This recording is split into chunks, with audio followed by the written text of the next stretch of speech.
നമ്മൾ വർക്ക്ഷോപ്പിൽ വന്നാൽ ഇതാ പ്രകാശേട്ടന് ചായന്റെ ടൈമാണെങ്കിൽ ഒന്ന് വിളിക്കും. അത് ആരായാലും ഇതാ വീട്ടില് പ്രകാശേട്ടന്റെ പെണ്ണുങ്ങൾ ഉണ്ടാക്കി. എന്താണിത്? ചമ്മന്തിയും ദോശയും. അടിപൊളി ടേസ്റ്റ്. ഇതിന്റെ ടേസ്റ്റ് വേറെ. കാരണം പ്രകാശന്റെ പെണ്ണുങ്ങളെ ഫുഡ് ഇൻസ്പെക്ടറാ. അടിപൊളിയായിട്ട് ഫുഡ് കുക്ക് ചെയ്യും. പ്രകാശേട്ടൻ രണ്ടാളെങ്കിൽ 2 ഓരയാക്കി തരും. എന്തെങ്കില് ഇതാ ഇത് നമ്മക്ക് തന്നു. ഇത് നമ്മൾ കഴിക്കാട്ടോ.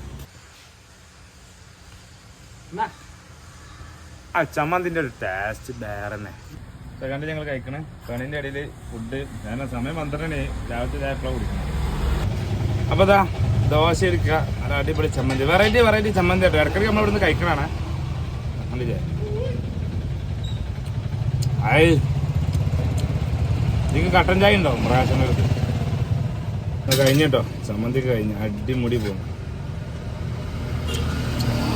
ചായ ചൂട് പോയിട്ട് അടിപൊളി കട്ടാണ്. വീണ്ടും പാര ഞാനിവിടെ സ്റ്റോക്കാണ്. ഒരാഴ്ചയായിപ്പോ. കാരണം രാവിലെ ഒന്ന് കഴിക്കാതെ പോകുന്നതാണേ. ഭയങ്കര ടേസ്റ്റും.